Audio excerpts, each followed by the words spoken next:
and welcome back to the I Don't Know Running podcast, where we share our experiences that make running fun and sometimes not so fun. I'm Lewis, and I'm a self-admitted lazy ultra runner. And I'm Mitch. I thought you'd have a longer Nothing intro. new. No, nothing new today. But you did run once during the week. I ran Wednesday. I did not get out yet today. I am planning to get out today.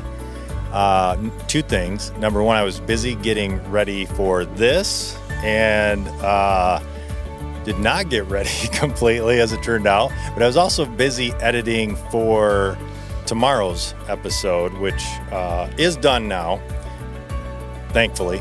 And then, so then the other part of that is I saw the temperatures this afternoon and went, you know what? I'm going to wait and go out this afternoon when it's 40. I know that and sunny. That's the problem. Is I went this morning and went early, started at 6, and I looked at the temp compared to all week, and I'm like, holy crap, it's cold. Yeah. So I had to put on extra stuff, but I got done. I could not get my hands warmed up. Like, I had a hard time. What was the temperature? Like 20. Oh, okay. But I don't know what it was. It felt colder. You didn't have hand warmers. I didn't have hand warmers. Yeah. I took my glove off at one time to get a drink because I had my pack underneath my coat to keep it from freezing. And it never warmed back up. Never warmed. Well, in that state, and I was trying to get my hand. I couldn't get my hand back in my glove. I had to have Eric push my stupid glove up my hand. Oh, my goodness. You're a rough mess this morning. It was a mess. Good thing I had company. Who all did you run with? It was Carl and Dan to start, and they cut off. They didn't want to do 15, and then Eric went with me, and it went from 15 to 16. Somehow I kind of roped him in. Well, you reached out, and I said, you're going to have to find somebody to run with because there's no way I'm running. I knew you'd want to do something like that, and so you did a half last week. You should be able to jump right to 16. Yeah. No, that's not how it works. When you don't go 4, 13, 16. You don't go 4, 13. I don't see any problem with it. Well, I will get out this afternoon when it's really nice out and it's sunny, and I will think of you guys as I am enjoying the sun and not having my hands freeze. And But let's jump into today's episode. Right. We have two guests. We have Greg and Dennis. Welcome, Greg and Dennis. Hey, happy to be here. Yeah, thanks for joining us.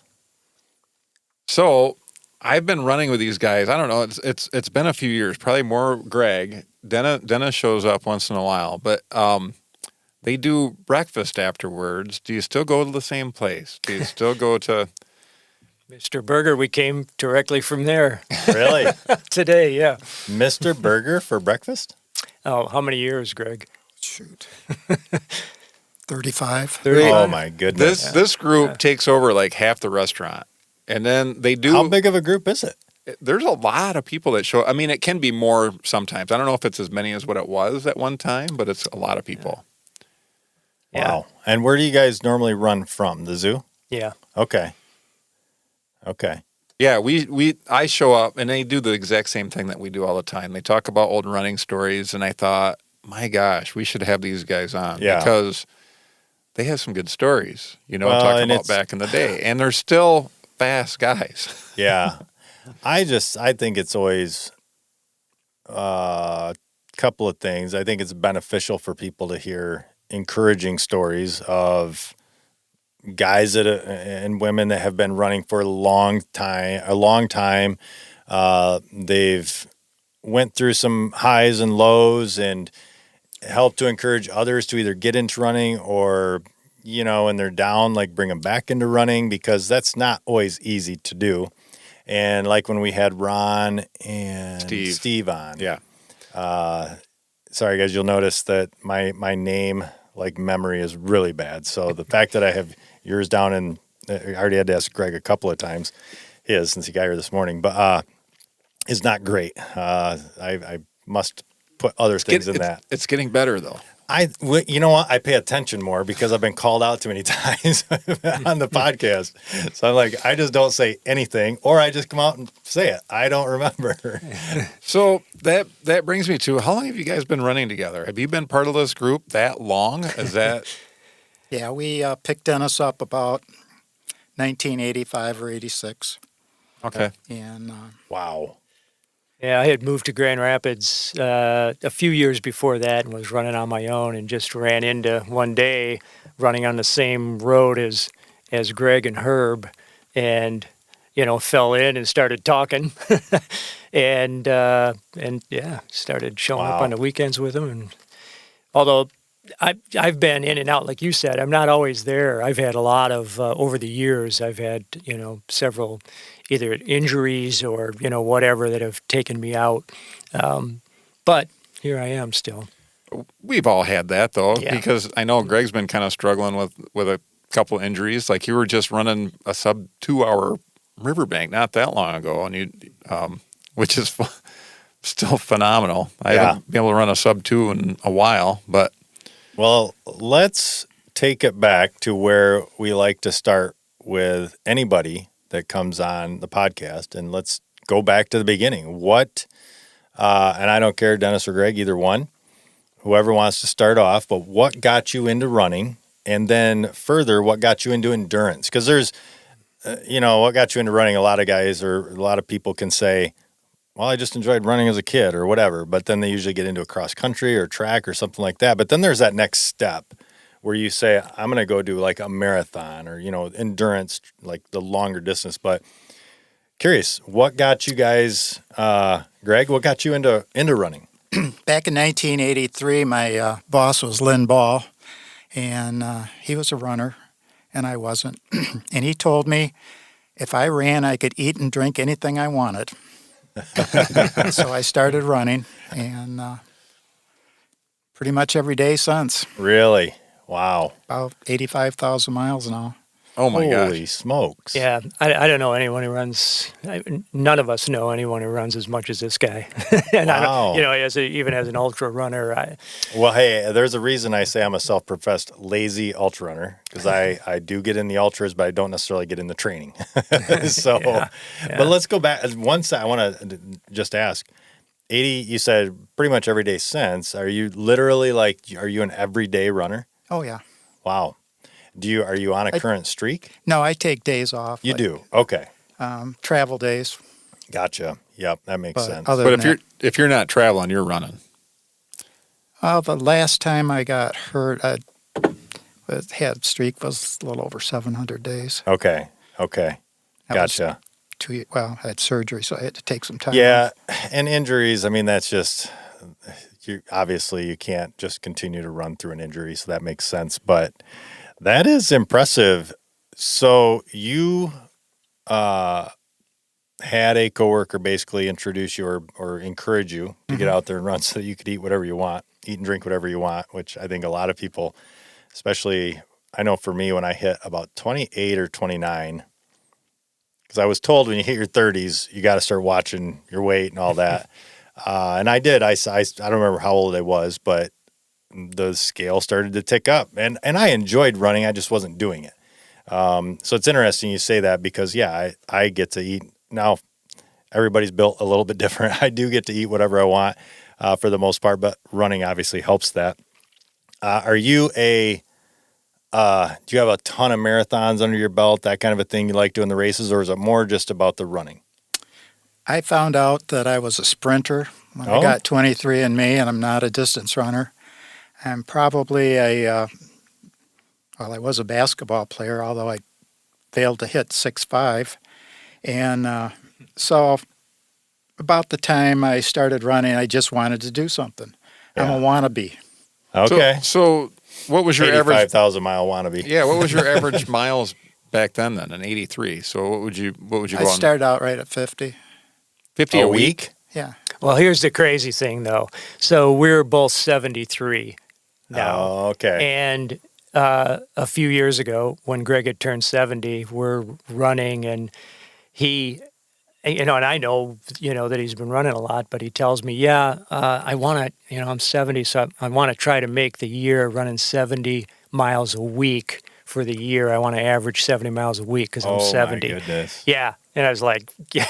And he did, and said, okay, now you accomplished that, so now next year, no, he's still, now it's even upping. I mean, Wow. guy's a freak, really. That is. That is funny. I started out this year pretty heavy. So the January 1, I ran a 15 miler. So I've run at least 10 every day since then. The first 2 weeks, so I've been averaging this year so far like 80 to 85 miles a week. Wow. And then, but to do that like for a whole year, you got to have a lot of time. Yeah. And how old are you, Mitch? A lot younger. 20-ish. 53. Yeah, well, that's pretty darn good. There aren't a whole lot of 53-year-olds logging that kind of miles, I can tell you that. Yeah.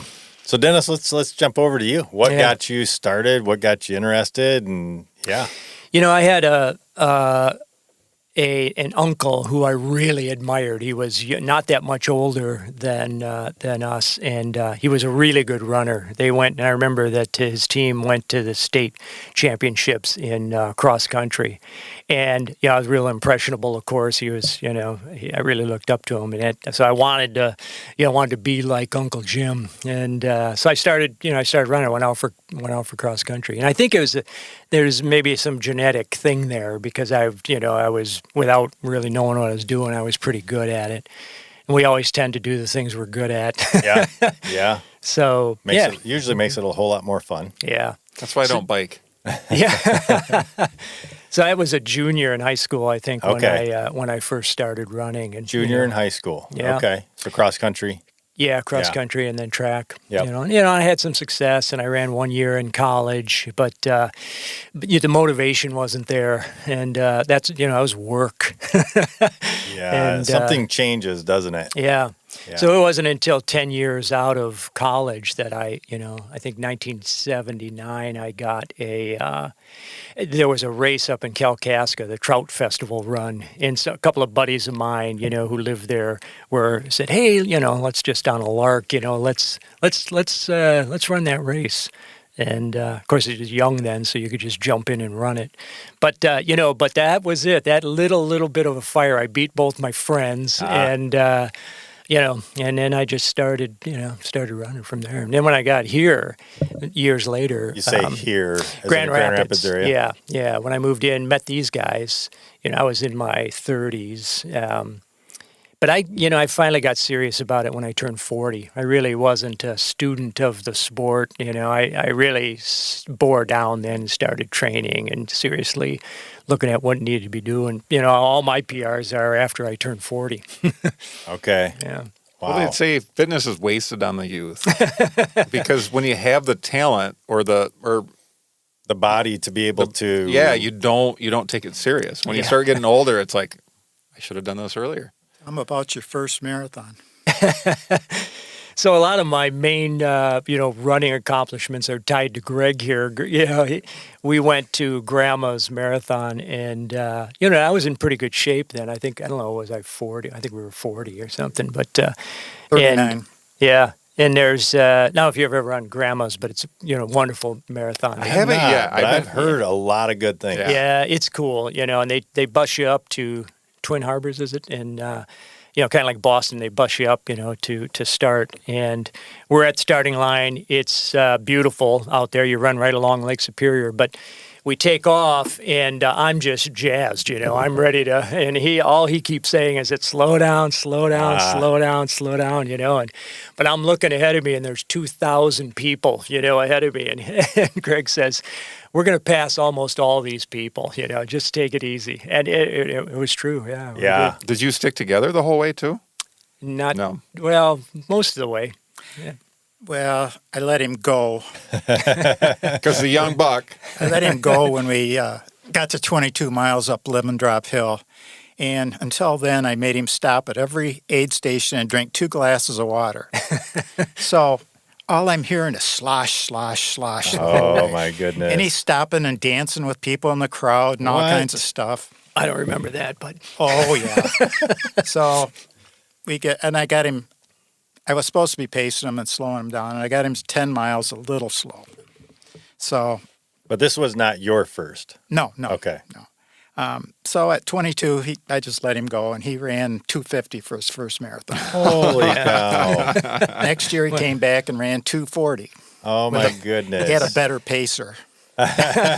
So does he have a faster marathon time than you or not? Oh, yeah.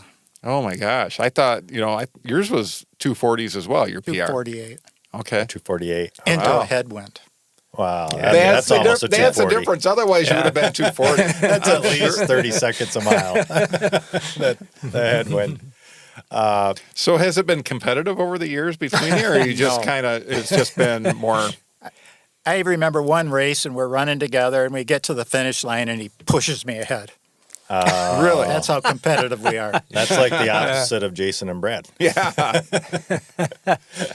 They compete, and it's funny because their competition, because of chip timing.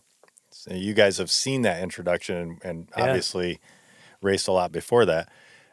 Their competition seems to lie in the chip a lot. Yeah. And the fun that happens after the fact, then when they find out, well, dang it, I lost. I thought I won. Yeah.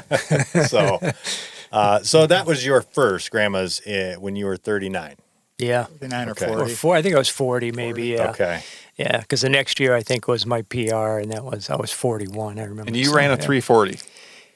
A 240, yeah. Sorry, You know, 240. You know, I gotta and get that I'll right. tell you, I was in good shape. That year it was 80 degrees, and people were cramping and dying. You know, I was running with Steve Webster then, and we get to, I just told this story this morning to Ron on our run, but we get to about a mile. There's a mile or less to the finish, and all of a sudden the cramps. You know, everybody else is seeing people strewn along the side of the road, and all of a sudden they start going up and down, all the way up and down, you know. Your leg? My legs, yeah, both legs. And I'm like, whoa, Steve, you know. And so I stopped and, you know, walked a little bit and stretched. You and, stopped and walked in a 240 finish. Well, I was in shape, and we were cruising, you know, and Steve says, and so here's Steve. He's running, you know, that fast, and he says, well, you know, do you want me to go get you some water? I'm like, oh, my goodness. you know, I'm saying, Steve, you know, I'm fine. You know, I'll limp in, you know, go ahead. And he hung on, sitting. And finally I said, just go. And so he went. So he finishes in 240.0000. Oh. If he had just left He at could have any broke time. 240. Yeah, 240, big deal, you know. Yeah. So, but I was passing guys, even kind of going slow, you know. There were a couple of guys in that race that were, you know, really good marathoners that were faster than me. But I passed a couple of them limping, you know, down the stretch. They were just all cramped up, you know. So yeah, I'm amazed. I mean, obviously, speed. I'm just thinking of like when you're running that fast in the 240, whatever, 245, even the 3 hour range. Let's say, I mean, you're in the top 10% of marathoners, right? 240, probably 5% or whatever of marathoners, and I'm amazed at the number of people that can still do it wrong that fast. Like, and now you're one of those that takes off. See, that's odd because you were helping Dennis through his Right. first one, the correct way. Slow down. I had learned the hard way. See, I had really good people around me for my first marathon because I was nervous, but I had Jim and Jason had done it too, but Jim Kelly had really taken me under his wing quite a bit, and Ken DeBeck even, because I had joined the Wednesday night run group, and all I remember is them saying, I don't remember who told me, but I think it was Jim saying, you just through the entire first half tell yourself you can't be going slow enough. You can't be going slow enough. You can't, no matter how good you feel, tell yourself you can't be going slow enough. And I think that just set me up for some decent success in feeling good about my first marathon. Not nearly as fast, but just being able to accomplish the 26 miles feeling decent, which is not an easy task. It certainly isn't. You know, that's a difficult distance. No matter who you are, you know, what kind of talent, what kind of shape, you just don't know that's a long ways to go. I love people to say that because the marathon is very unique. You know, I do believe anybody can run a marathon. But complete a marathon. Yeah, I think that's true. But at the end of the day, it really things can go sideways quick, and I don't care how well you're trained, and that's your A race, and you show up. Yeah. Something's going to happen. It's going to challenge you. Like even the last mile, like you felt fantastic in the last miles and you get cramps. You're going to have to get through something. I think with the marathon, you're riding the edge more so than in an ultra. So like with an ultra, you are telling yourself, hey, I am going to slow down because I can't ride that edge. Now, 50K, you can still ride that edge a little bit, probably. 50 miles, it starts. 50 mile, you just have to change. Unless you're a Steve Jurek, one of these guys, Yeah, which you're really... or Scott Jurek, I guess his name is. So many, There's so few people that can, just ride that same edge as the marathon in the ultra world. But with the marathon, you really can ride that edge. And if you do things right, you've trained right, you've done the nutrition, the hydration throughout the race right, you can ride that edge, but you can still have cramps happen or whatever. Or the day of the race, it's 80 degrees. I think of the first Boston I did. It was the same way. It was 80 something at the start. Yeah. And I was a suffer fest for the last half. It was literally walk the last half almost. One of the things I learned from Greg, from sitting down, like he takes training a lot different. He says, I can't get enough miles in for a marathon to train for that. So when you were training for a marathon, you were doing over 100-mile weeks. No, we were probably at 70 then, but it was so much faster. Mm-hmm. Oh, I run more now, but it's like I said back then. I kept thinking when I retire, I'm going to run twice as much. I'm going to have all this time, and it's true. I run twice as long, the same amount of miles, but it takes twice the time. So the mileage hasn't went up, but the time has. Yep. Is that more of you feel like you can't get in enough or enough quality to meet your expectations? Yeah. Yeah, because you're used to running a certain speed, and obviously that over years it's just naturally going to go south a little. No doubt. But, a lot. Yeah. A lot of people will stop, but you guys, you understand that, but you still get out. You still love to get out there and do that. Like you're out there every time I go out on a Saturday, you're going to be out there without a doubt, and picking up everybody money that people drop. Yeah, the world champion coin collector. There's no doubt. I find about 2,200 coins a year. Running on Saturdays? Or in general? All day. All week. Oh my goodness. I think Greg and I, one thing that's pretty unique about us as, two running buddies is that he collects more money than anyone, I think, probably anywhere. And I pick up cans. That is true. Really? I've been picking up cans for, I don't know. If you see one, you pick it up. Oh, I have to now. It's become, over 20 years of doing it. And did that start as just, wanting to be better and... Yeah, a clean? friend of mine, I was running with somebody, and they picked up a couple cans. And it was like, oh, that was kind of a nice thing to do. And so on my next run... Sure enough, there were like 6 cans. And I thought, at the end of the week, gosh, if I just keep doing this, I could buy myself a pair of shoes, Well, now it's been 20-some years, and I haven't spent any of the money yet. Been saving it maybe to go to some. If I don't spend it soon, I probably won't be able to go to some exotic race. But really, do you put it into a separate account? Yeah, what you picked up. So how much is in there so far now? Well, I've picked up 36,700 and I don't know what it is, some cans. So $3,600 basically is is what I've got so far. Yeah. You must have a bag in your car. I've got bags in my pockets. Always, plastic always bags. Just ready to fill up with bags. Sometimes, especially where we run in Millennium Park, it seems like people park down there and drink beer. And Butterworth is, it's a fountain of. So he lives over by a bunch of alcoholics. Yeah, I do. Yeah, I do. That's funny. You don't find you choose your running route based on where all the I have an are. ever-bearing route down 60th Street. I'll tell you. and this is that money is or the cans that you've collected are really only during running.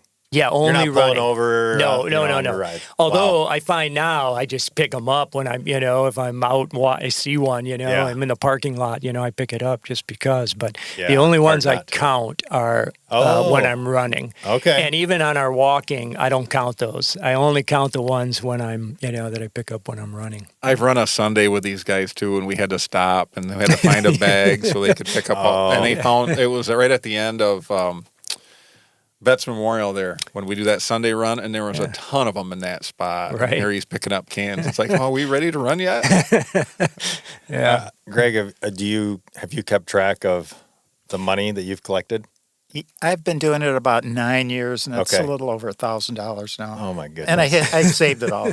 Well, and yours is much Yeah. easier because you can just take it home and deposit. You don't have to actually go to a store Yeah. and get the money in it. Yeah. I find a lot of bills too. Really? I found a $100 bill last year. My goodness.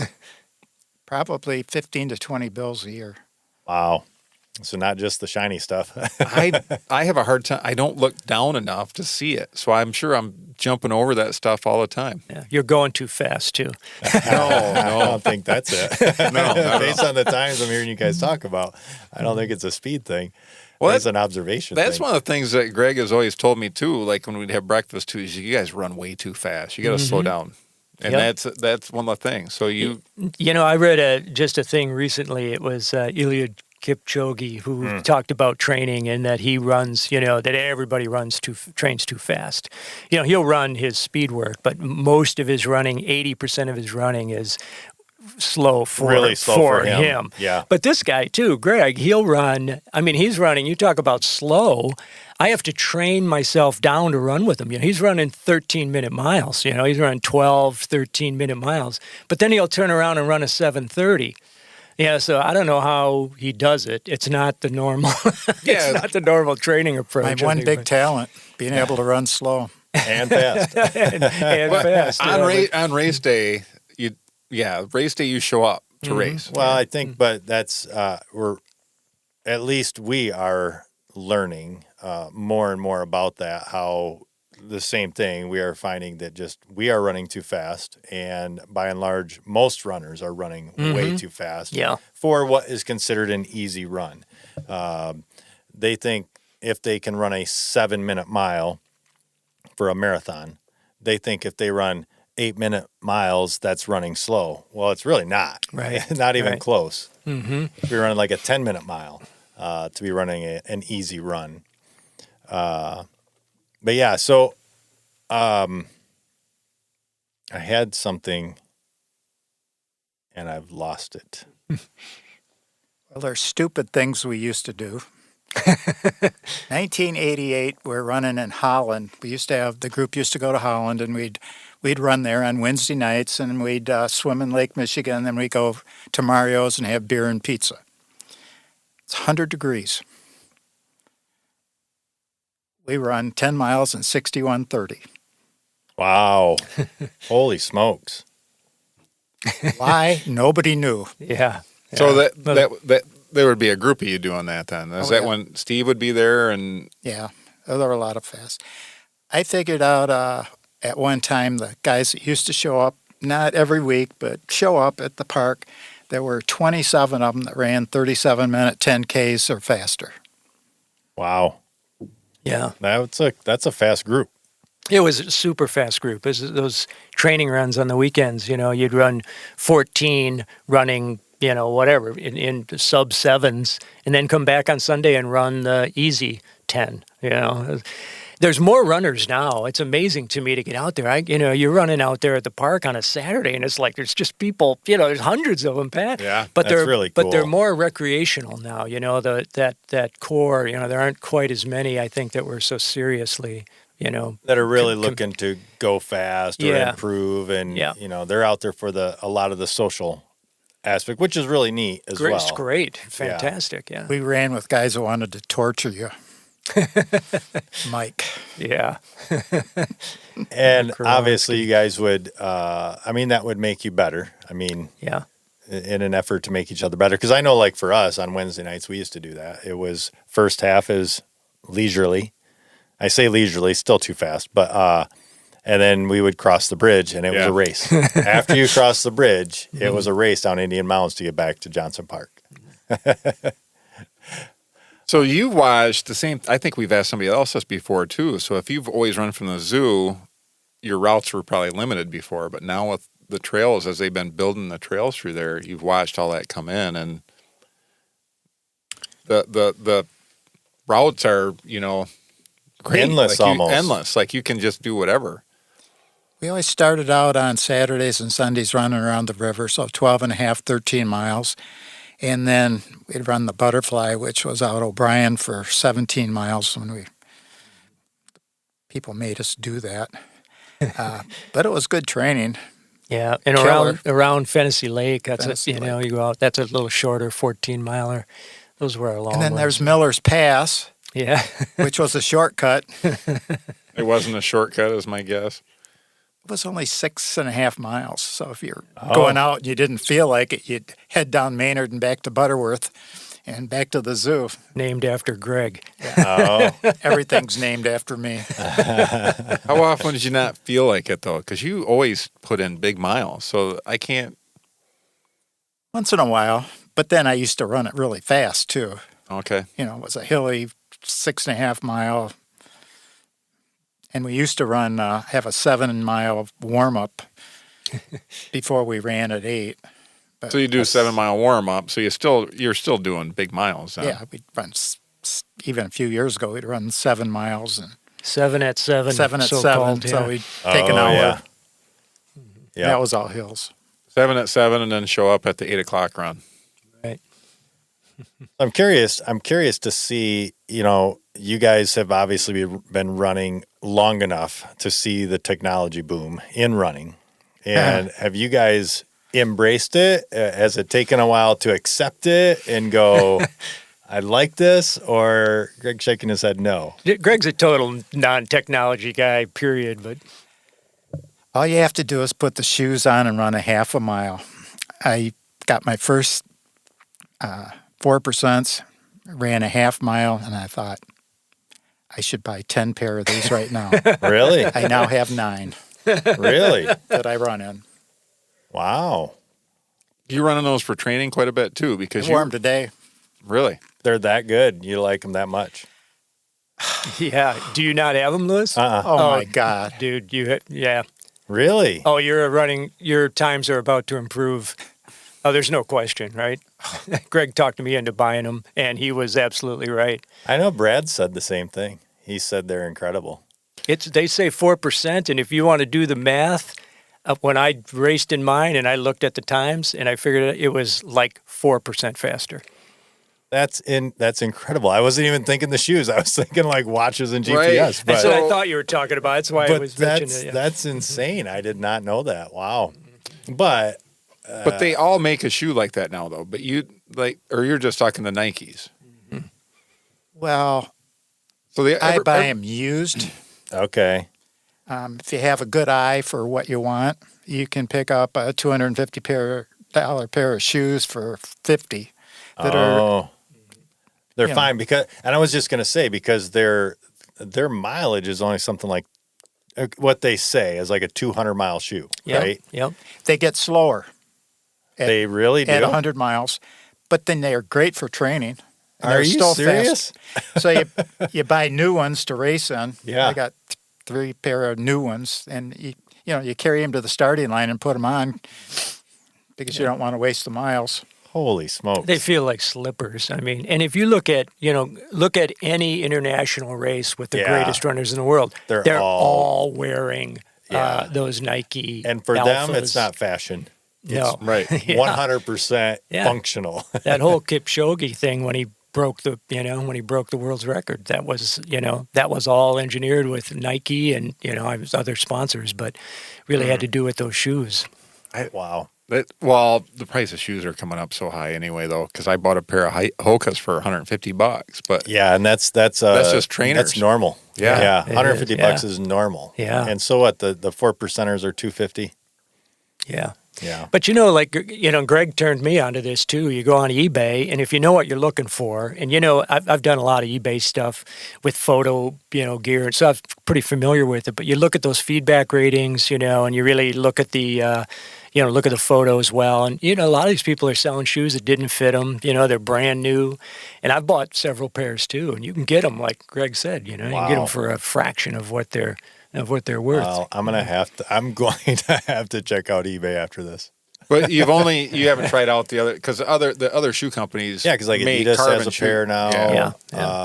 Because I got a pair New of Balance. Hokas I got cheap, that they had their closeouts or something, and they're carbon shoes. Carbon rockets. I will say, I haven't tried them yet. Yeah. I will say those are, those Atreus. So I went Atreyu probably 3 years ago ish, something like that. They were the company that introduced the subscription style running shoe, where they are not meant for what is a normal running shoe, like 400 miles. What they say. I mean, I know we can take 4 to 500, but 4 to 500 miles. What they sell is, and that's so. And if I go back, that's for like $120-ish shoe.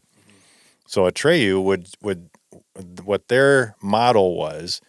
It's I want to say if you were on the subscription base, it was like a $65 pair of shoes, brand new, but they are only going to last you about 200 miles. And you're on a subscription base, so I think it was 2 or 3 months, or every 2 months, I think, they would just send you a new pair, send you a new pair, send you a new pair. And that worked. I really actually liked that. I was getting a fresh new pair of shoes every couple of months. And for me, it worked because I didn't log loads of miles like some people do. But they came out with a carbon race shoe.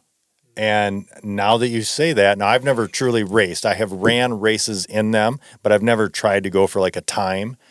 But they felt amazing running in, and I've ran a few marathons in them, and I will say it's probably similar. Now I doubt they're at the level of technology that Nike is in 4%, but even if they're giving me 1.5%, I can feel that. So I can only imagine something like the Nike 4%ers. Well, you even got Ron to buy a pair of those too, and he's kind of cheap, so. His running style doesn't work with those shoes very much. If you hit your heels, you're not getting anything out of them. And he kind of pulls himself along with his arms like he's skiing. I can see that. When the whole thing started, it was 2019. I was 69, and I wanted to get one more sub 2-hour river run, and I was right there. 2 hours. Good day, perfect condition, 2 hours maybe. Which is what again? A 42. 7:42 to break 2. So I'm hearing all this, breaking two, and I'm thinking, they're talking to me. So I started looking at the shoes, and they were like $450, $500 a pair. Is that what they are? And then when they first I thought, came out. it's October. I'll wait. Maybe they'll get a little cheaper before a river run. Then I found out that they hadn't been released in the United States yet. They got released the week before the half marathon at Grand Rapids, and I quick ordered a pair. And for me, I had to be a half marathon right at 1:40 to break 2 hours. Okay. Even at the race.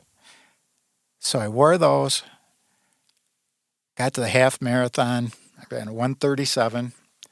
And as I'm coming in, I'm at 13 miles, and I'm thinking, my legs feel so good yet. I think I'm going to take a left here, go up Lake Michigan Drive, get 25K in, and then come back and finish. And then I thought, the beer tent's there. But it was that much faster. Wow. So you ran at Grand Rapids with a phenomenal finish. Yeah. And so obviously you followed up Riverbank and broke 2. Yep. Wow. What was your time at Riverbank then? 1:57:40. Really? So you did it handily then? Yeah. Mm-hmm. And it was all the shoes. But I was in shape. when I ran the let's be fair. You can't just slap these on. I ran Bridge Run in September with my old shoes, and I was 116 something, and I knew I had to get down to 115 at River Run. So I thought, well, I'll just pick up my training. And then I got the shoes, and I thought, holy crap, I can't blow it now. I got to keep training. So I was running a lot of miles. But you both obviously feel, and like I said, I've heard this before too, those really do help. No question about it. And I think that, they were designed for the marathon. And like Greg said, your legs just feel so much fresher. But, I've run some marathons. I consider myself more of a middle distance guy, 5K, 10K, 10 miles. That's probably, more of what I've run. But even in those shorter, in a 5K, it makes a difference. It's going to give you that. Well, the next percent came out after the 4s, and they called them next because they weren't quite 5. And now the alphas, which I think are supposed to be a little bit better, but whatever, it still translates at those distances. It seems to me. How many marathons have you run then? 6. Okay. I qualified for Boston that first marathon, that I ran with Greg, and went to Boston, and then. So I qualified 3 times for Boston, ran Boston 3 times. The last time was ugly. I wasn't in shape. It was a bad day. It was raining and cold. And it was so ugly when I finished. And I thought, I'm not doing this again. What year was that? That was the 100th running. So that was 96, I think. Okay. Is that 96? And haven't done it since? I haven't done it since, yeah. I've run, halves and, 10Ks and whatnot. But that's always been more, I think, up my alley. You really enjoy the half marathon distance more than the marathon. Yeah, and maybe just I never really committed the time, to like Greg.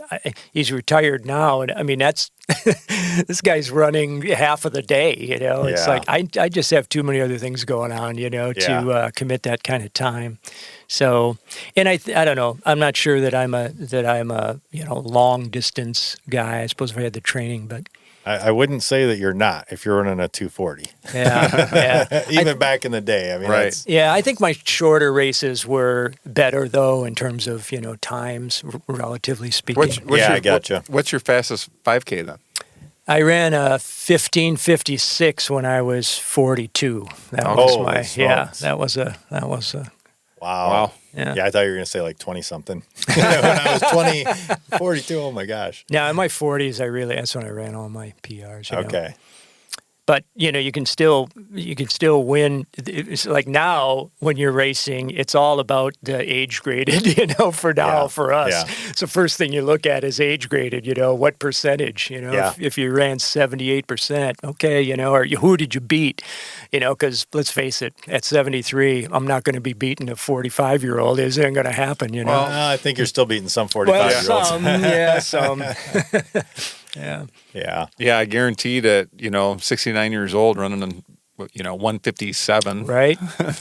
That's You're beating a lot of people at that. That wins the Riverbank run in your age group every time. Oh, sub 2 does? You probably, did you win your age group? 4th. What? Were you 4th that year? Oh my goodness. Gosh. 2 guys come that's from so out of state. disappointing. One went 143. Oh my Holy God! smokes! I've forgotten that. That's crazy. I did win a race outright that summer though. Nice. Oh yeah, nice. And afterwards, I found out I was the only runner. The rest were all walkers. So it's a walking race. You weren't supposed to run. Oh, that's funny. They were supposed to run. Yeah, yeah. It is fun to beat those young, when you're older and you're running some of these little races. I spend my summers in the UP, over the last many years now. And oh, okay. so there's some pretty small races, up there that are, you get up to the line and everybody's standing 2 feet back. Nobody's on the line. Nobody wants to get up there. Yeah. So that is an interesting jostling at the beginning of a race, especially the smaller ones. Yeah. The bigger ones, you've got people that are going to be up there at the front. But the smaller ones, I found myself even because number one, I don't train very well. I like to run. I like to run the races, but there's been only a couple of instances in blocks where I can say, yeah, I trained for that race. Where I mean, I had some okay speed. And even then, walking up to a couple of local races, it's like, I know a few of you are faster than me. Get up there. Like, somebody's got to get up to the starting line of these races. So I'm curious to know, through the years, you've obviously seen some growth and things like that in the Grand Rapids area. Greg, you've probably been around more than in the Grand Rapids area. And Dennis, you came from the northern areas? No, I was living, I lived in Mount Pleasant. Oh, okay. I came from Mount Pleasant, and moved back to Grand. I've lived in a couple of places, but, I've been in Grand Rapids now for, 40 years. So it's been, quite a while. But I have this place in the UP that I've had for 41 years and lived there for a few years at the beginning. Gotcha. So I come and go from there, a lot. Yeah. Nice. Yeah.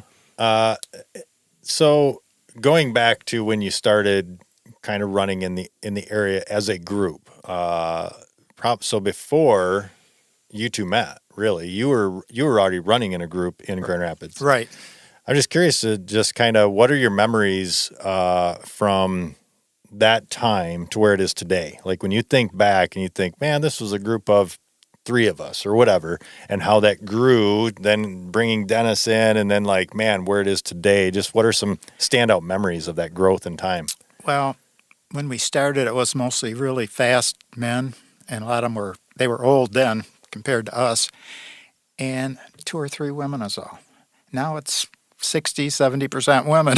Oh, That's okay. the big difference. And I think a lot of your better athletes do tries now.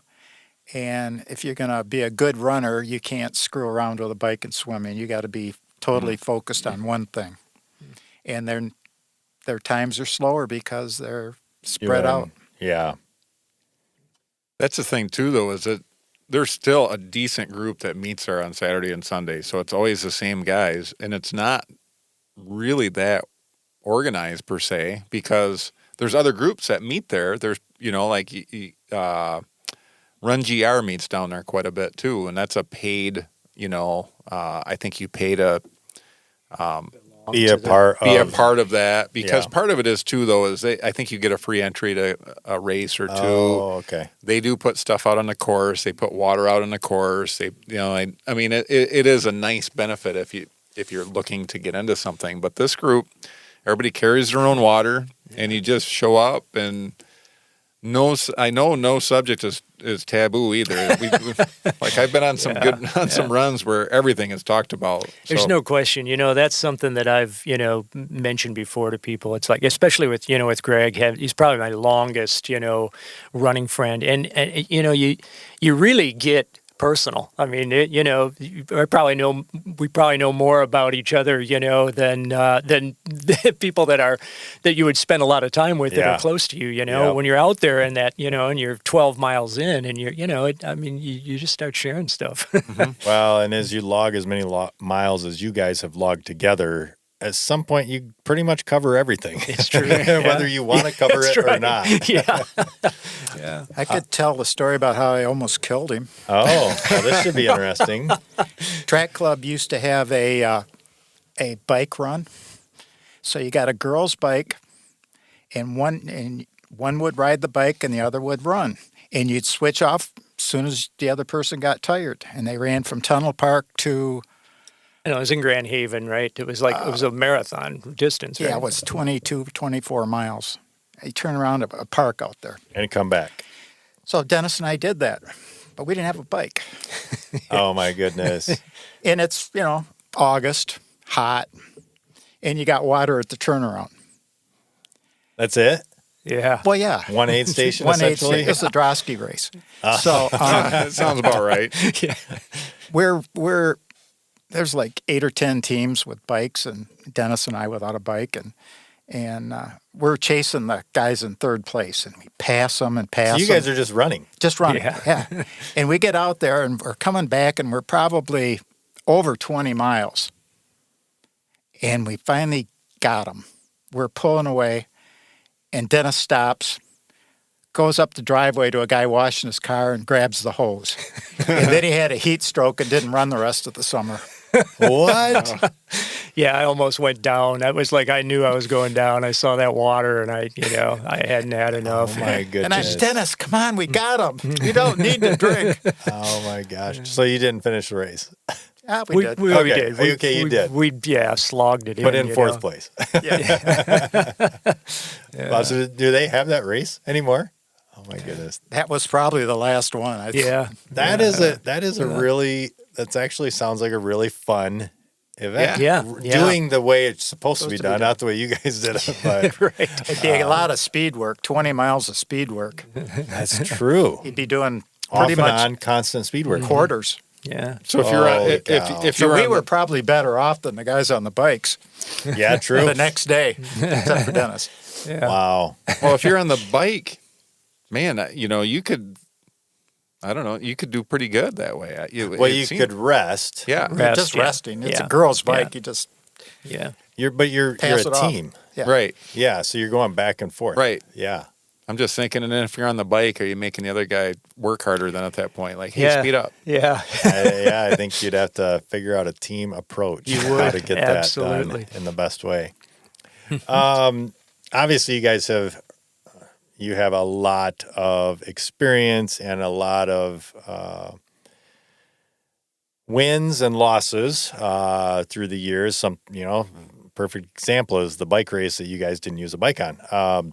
If you could think of like a couple of takeaways, some like big things where you're like, man, the new runner coming in, the person that's just starting to do 5Ks or 10Ks or maybe their first marathon, but you want to pass on some information. What are a couple of big things that you think of and you think back through the years and you're like, you know what, this is something that, we should pass along. Advice, whatever, anything like that, any takeaways like that where you can say, look, listen, young punk, I've got a lot of experience here. What are some things that you would say? Write everything down. Write everything down. Get a book, write everything down. And you can go back 40 years and say, well, how did I do so good that day? Or in my case, it's like, oh, I know what day my daughter lost her first tooth and what movies I took my kids to. Everything's there. See, that's been my problem. Yep. I haven't written He anything doesn't down. listen to me. From the first one on. You still journal then? Oh, like yeah. every day? Every day. Wow. That's interesting. That's good advice. I know I do it off and on. It depends on life stages, but I think Brian, he doesn't journal. Well, he may, but I know he logs like on a physical calendar every mile. Wow. Yeah, he's got calendars going back. Like, Well, that's a nice thing about, separate, a little bit different tilt, but that's a nice thing about Strava is that you can get on there and you can write a lot of stuff on how you felt that day, or like if you're doing specific training, like, hey, I'm doing intervals today. I can say this was intervals. This is what I did. This is how I felt. So there's cool tools out there without getting out. there are, but I will say to Greg's, physical book, it is a different experience to me. And I have log notes in Strava and in Garmin and things like that. But when I want to go back and like look at something, it's not the same as grabbing a book, flipping to page, whatever. And if you're keeping like a yearly book, let's say you have a 365-day, journal, and you're logging your quick notes and things like that, it's easy to go back and find that race, that day, whatever. Whereas, man, with Garmin or with Strava, it's like such a pain to go back and find a race or a run or something like that. But I can see where like you make those notes, it would be kind of a pain.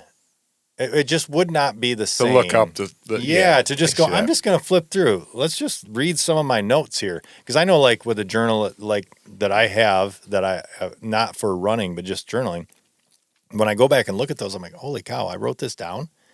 This is really interesting. And like, and so I can only imagine with running, very similar experience with like looking that stuff up. And so I like that. That's Well, for instance, you have a question. Oh, how did I lose that 10 pounds? You go back and look and go, oh, yeah. 100 miles a week for 10 weeks.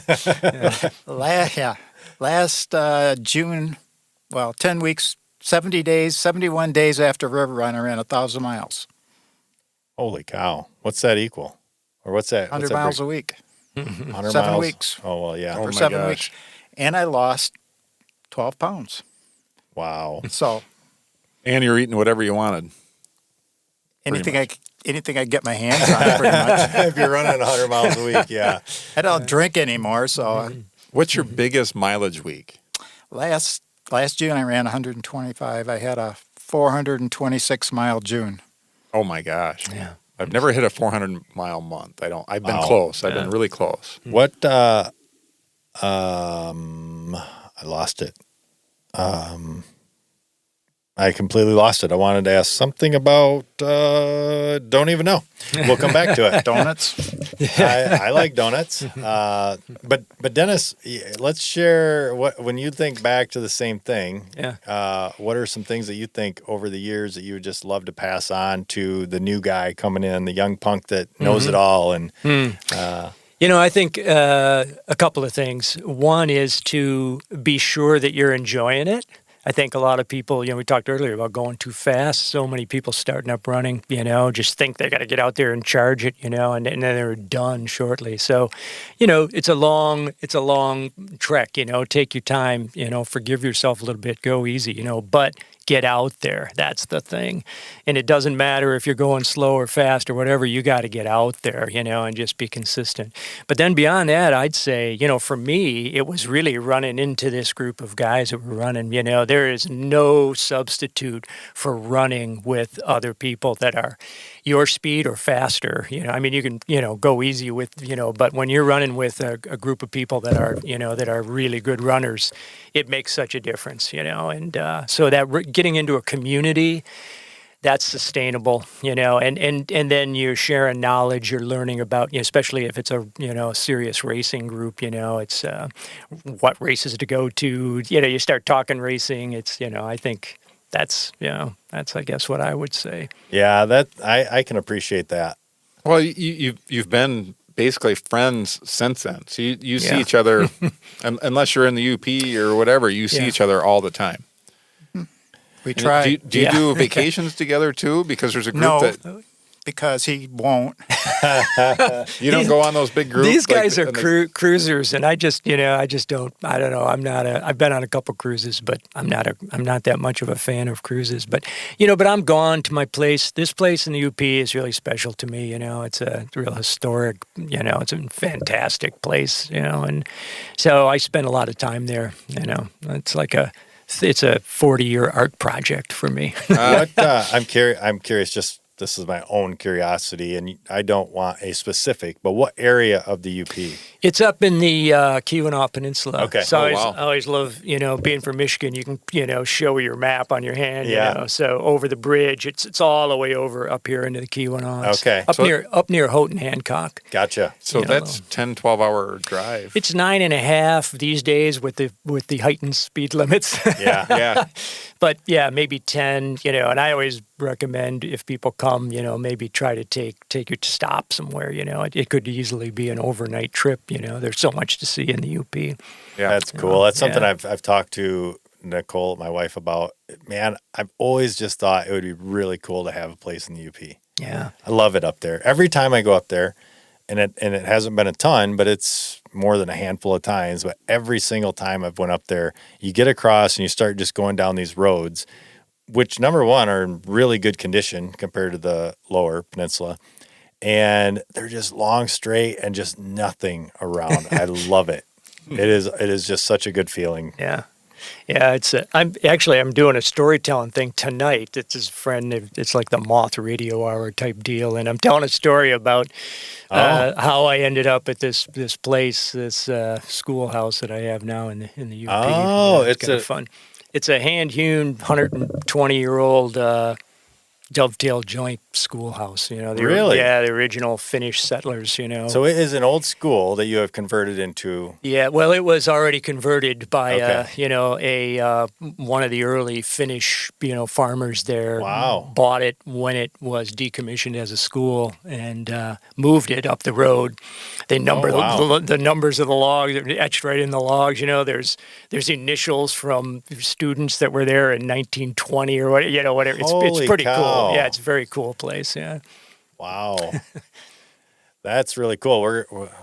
I'm looking at I think we need to schedule a visit up there. I'm sure there's a race up there that we could do. There's some great races. The D&N Canal Run is really a great. Was always a 10-miler traditionally. Now they have a half and a 5K and a 10-mile. It's a great race. What time of year is that? It's in July. Okay. Yeah. And you spend most of the summers up there? Yeah, most of the summers. I usually get back once or twice if if something's going on. But yeah. So you come south for the winter. Yeah, that's right. South of the bridge, and that's about it. Gotcha. Yeah. Cool. Any other questions, Mitch? I mean, there's so much we could do. There is. We could go on and on. I'm We thinking could. what was in my head. Ultra? Have you done an ultra? I think you said you did a 50K. I did a 50K, yeah. I had to go to the hospital after that one. Really? Yeah. See, you have to learn when it's guys that are as fast as you got to slow down a little bit. Yeah, well, and I just ran out of electrolytes as it was. I was drinking like crazy. I was sloshing around, but it was, I bonked with. Was Greg teaching you, or was he showing you how to do it again? No, Greg wasn't there for that one. No, John Mannion was the. And then somebody, I can't remember who else, but the three of us were running sevens, pretty much. And I kept telling these guys, I really think I got to slow down. Oh, no, come on. Finally, when we got to the marathon, I was like, no, dude, I'm taking it easy from here. And taking it easy from here. Yeah, I kind of survival trotted it in, and ended up having to go. Which one was that again? That was Steve Webster's, I forget what he called it, but it was out there in Holland. Bike path. Yeah. Oh, okay. Yeah. Huh. 50K Not around anymore then. And 50-miler, no. I ran the 50K one year, and I wasn't in shape, but I thought, it's a good idea. And what they did, it was a two-loop, and then you had an out and back that was almost a mile. So we do the out and back, and I'm not running hard at all. And by the time at the mile, I got a minute lead on the pack, and I'm thinking, this isn't going to go well at all.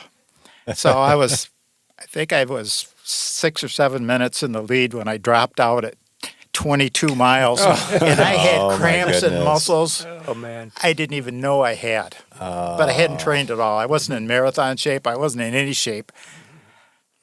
It was horrible. Not in marathon shape. Let's go run a 50K. Yeah. That sounds about right. Well, your wife does a lot more ultras. She has, anyway. Oh, yeah. She's done 50-milers. She finished 100. Okay. She was a really good 50-miler. She's won 50s. And, yeah, the 50-mile distance is a fun distance. It is. I say fun. Everything's relative, right? It's a lot easier than a marathon. It is, yeah. Yeah, and it's way easier than a 100-miler.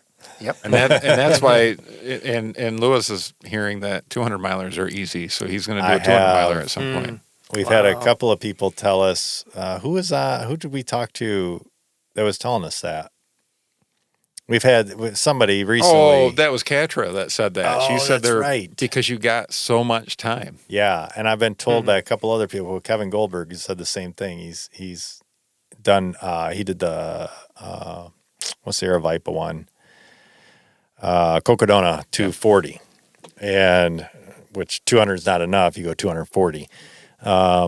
He said the same thing. He says 100 it's like the half to a 100-miler, or the 50 to half to a marathon, like the 50 is to a 100-miler. The 100 is, the 240 is like its own thing. Like it's going back. It's way easier. You slow way down. It's a completely different experience. The biggest thing with those, I think, is figuring out sleep. How little you can get away with and still accomplish it. Because they don't run, it's just a different running style. Yeah, that's a completely different, it's like it's not like running a 5K or a mile race, Right. a totally different mindset. You're committed. Like that's what you're going to do for this long. Relentless forward progress. That's it. Yeah. Just keep moving forward. One of our old friends was at the restaurant this morning. He just finished running around Hawaii, 260 miles. Wow. He's 75 or 6. Is that a race or just a thing I think it's that a people race. do? Yeah. Because some I'm not an expert on it. But, well, because there's a lot of FKTs that are not fastest known times that are not races. yeah. And so I'm wondering if it's a race or Something to do. Yeah. Like That's how a lot of things are today, especially today. A lot of people, that's what they go for is just fastest known times or those, they aren't necessarily going for the time, but they want to do that thing. they want to experience that. Like when I went to the Grand Canyon, like there's the fastest known time. Yeah, perfect. Yeah. Across the Grand Canyon and back. It's like, I should go do that. They're not events, but they are things that people do. Yeah. Routes that people do. Well, what do you guys have? I'm curious what you guys have on the forecast. So what do you guys have coming up? Are you guys training for something? Is there any new thing that you want to go and tackle, and another sub 2 at Riverbank maybe? Yeah, I'll tell you at this point, I'm just 3 weeks back running consistently. Oh. I had a 2-month stretch of just no motivation whatsoever. It's holidays. I've gained 12 pounds. And, That's weird. Yeah, all right. Unusual. Huh? So, but I'm back now, so today I ran 7.5 and, it felt pretty good because I was running 1 and 2 and coming home, whooped. Oh. So I'm just trying to get into shape for when spring comes around. And then, all these guys I'm running with, everybody's got a goal. They've got a race. They got, they're training for something. And I just want to, feel good. And if a race comes up that looks fun, I'll go do it. You and I are in the same boat. Yeah. I just got done with a 4.5-ish month off. Didn't have motivation. Didn't want to do anything. A kind of a reset kind of a thing. And Mitch talked me into a half marathon last week. But I have 0 on the calendar. I intentionally did not want to put anything on the calendar. Like even the pacing, usually pace 3 different marathons a year, and didn't sign up for any of them. Nope, no pacing duties, no nothing. Now I do want to do an ultra. I still do want to do an ultra next year or this year, towards the end of the year. Don't know what that means, whether it's a 50K, a 50 mile, not looking at a 100 mile, but anyway, nothing on the calendar, and it feels really good. Yeah. I'm excited for just whatever shows up and continue to just build up from here and see what I get talked into. Greg, anything on your? Yeah, well, I always figured I didn't want to look back and say, oh, why wasn't I training? Look what I missed. Yeah. There's 5 years prime years that I just didn't do anything, So for me, it's River Run every year. Yeah. It's funny because when I think of that, I think of when I was running hundreds regularly before last year. It felt so good to always have a marathon in your back pocket. Like, marathon's coming up. Want to do it? Yeah, let's go do it. So, it does feel good to always be training, always have that ready to go no matter what. Because it would stink to like, hey, everybody's going and doing this marathon. Want to go? Well, I'm not in shape. Right. Or, something of that feeling. So I'm excited to get back into it and feel that same way this year. But cool. So are you going to do the Riverbank? I haven't done the long one at Riverbank for quite a while. I've run the 10 and the 5, several times. Maybe it's I've gone through this many times before. There's been a couple times when I was retired, for whatever reason. I'm like, that's it. I'm not coming back. And then, you start running regularly, and pretty soon you're in pretty good shape, and all of a sudden you're running pretty darn good. And now it's like, okay, let's look at, let's go do something. So when do you head north?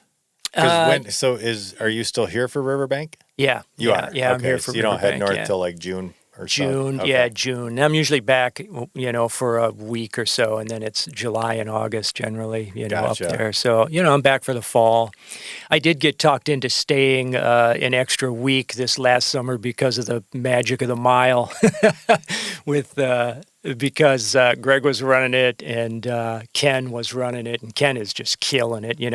What mile? Like it's race? at South Christian at the stadium there at the Christian High. Christian High, yeah, and it's nice. It's on the track, and there's a big crowd. It's Really? yeah, and you sign up by pace. Like you're going to run between 6:30 and 7:30. That's what I signed up in. Okay. And so you can sign up. So in your race, and it's men and then women, and all the way up to elites. So you can go and do your best mile. Anybody can go do it. I mean, there are little kids running in your race with you. Oh my goodness, that's true. It was really awesome. So I thought I wasn't in shape for a mile, but I was like, everybody's bugging me about Ken being the, being Quebec? being the fast guy now in the 70s. So I stayed an extra week, and I tried to run a few quarters before I got out there, So what did Ken run? Ken ran a 6:39 at 71, I think he was, turned 71. Yeah. So, yeah, I wish that it's like anything, you like to go back. If I could transport myself back to the halfway point of that race, because I had way too much left at the end. I didn't want to embarrass myself, and walk the last lap. Yeah. But I saved a little bit too much, but yeah, I couldn't. That sounds like, when is that? It's July, beginning of Early July, July. right? Beginning of Are July. you guys going to do it this year? Sure. If I'm in shape, I'll do it. Yeah. I keep telling, man. I tell Ken, I said, okay, well, I want to see in 2 years from now what you run that at. You beat me this year, I but want to just see if I can beat Ken. yeah. That's pretty quick. Oh, my that's quick. goodness. Yeah, that's very quick. Yeah. I know I couldn't do that right now. Yeah. I did do a 7-something Wednesday. Yeah. I think I averaged a 7:30 or something. Yeah, after for taking the 5 4.5 mile. months off. So maybe I could get down to Ken. It's funny because I remember running. So when I started on the Wednesday night groups, Jim wasn't there. Or he normally was, but he wasn't there that night. So Jason Anderson, a buddy of ours, introduced me to that. And Ken was there, and he was my first taste of Wednesday night groups. And man, he was quick then too. Well, he's always been quick, but he was actually hurt. And I remember Jason telling me, yeah, Ken's coming back from injury or something like that. And I'm like, holy smokes, man, this dude's fast. Yeah. I was fairly quick then, not as fast as you guys, but decent, Yeah. and he was throwing him down then. He's there. He is, Still is. it was, I had to shoes. do it. Yeah. Was he in the 4 percenters? Oh, yeah. You got everybody Makes running. the difference, man. Yeah. Do you guys get paid by Nike? I wish. You should. Yeah. They at least give me free shoes. Yeah. Yeah, that's the first time Ken's ever beaten me in a lot of races. So it's like, I'm Itching now. I'm getting slower and Ken's getting faster. That's funny. Oh my goodness. That sounds like a lot of fun though. It is Yeah. cool. Do you want to go do fun. it? It's very fun. I'm Go do your best mile? I'm a distance guy. Oh come on. Slog it out. It's over quick. Yeah. Yeah. The suffering Wasn't is quick over enough. real fast. That's true. It's all relative. I don't want to yeah. embarrass myself. I don't. My 1 mile best time might be like the first mile of my marathon. It might be the same thing No. as that. You got to just change. Run some quarters. Yeah. Do speed work. It'll actually help your marathon too. Maybe. It will, no question. Yeah. It's like running a 5K, 2 weeks before you run your marathon. Man, you're just feeling like, this is Fast. easy. You feel fast. Yeah. It helps. Cool. Well, thank you guys so much for joining us. This is something that I feel like we could talk. There's so many stories that you guys have that we could continue to talk about, but we can save it for another time. Yeah, we got to set up and just go to breakfast and That's what I'm thinking. Yeah. I would like to join a couple of Saturday mornings and breakfast. There you go. And the mile. I think the mile would be fun. I would love to go do that. I used to run the mile in high school, and it would be fun. I'm not going to get back to what I was then, but it would be fun to see how fast I could do it. My brother-in-law came from California. They were visiting and with his family, and he came out. He happened to be here, and he got so excited about the whole aura. He signed up on the spot. He's wearing like Bermuda shorts and and like regular shoes and athletic shoes, whatever. But he signed up on the spot to run it and just to do it because it was exciting. That would be so fun to line up again and run 4 laps. Yeah. No? Not feeling it? I am so slow. I can't run a mile fast. Come on. Sign up in the slow heat. Yeah. Think about all those people that you will make feel so good for beating you. There's always that. I don't know if I want to make them feel that good. That's funny. At my expense. Well, again, thank you guys so much for joining us. It's been fun. And if we didn't have to worry about time at all, we could continue to go. But I do want to be just paying attention to that. And we can always set up another time to come in and talk about more stories. Mitch, any final comments or any final thoughts? Or Dennis or Greg, any final thoughts or comments? My only final thought was how many riverbanks have you run? Maybe 36 or 7. Not all of them, but most. Yeah, I started in 84 and I ran a 50-miler one year instead because I wasn't in shape. Weren't in shape for the riverbank. 25K, so you did the 50-mile. That makes sense. It does. Makes sense to me. It does, doesn't it, in a way, yeah. That's the whole, your own expectations of what you should run versus reality or what should be okay. Well, cool. Any final thoughts by you guys or any comments or anything? Yeah, we barely just scratched the surface. Yeah, I know. True. And if we had beer with us, we could be going for days. Okay, so we have to bring beer next time. You betcha. Yeah. All right. Keg. A keg. Wow, we will be going for a while. You bring a keg, we'll bring Russ. Oh, gosh, yeah, Russ. The Russ Factor. I don't know if you ever heard the Russ Factor. Yeah. He's a talker. Oh yeah. So you'd invoke the Russ Factor, so everybody picks up the pace until it's quiet again. Oh, that's funny. He's aware. He's aware. Yeah, That's funny. He's the keeper we of we the have district. talked about people like where we're like we should have so and so on, and we're like, yeah, we would be able to just go. Here you go, and sit back. And just sit back. And, Russ and Don, would pretty much, that's funny. Well, hey, thank you guys so much. This has been enjoyable. I honestly look forward to more conversations with you both, whether it's running or here or at a race, a 1 mile race. Yeah, cool. We probably would be in the same heat.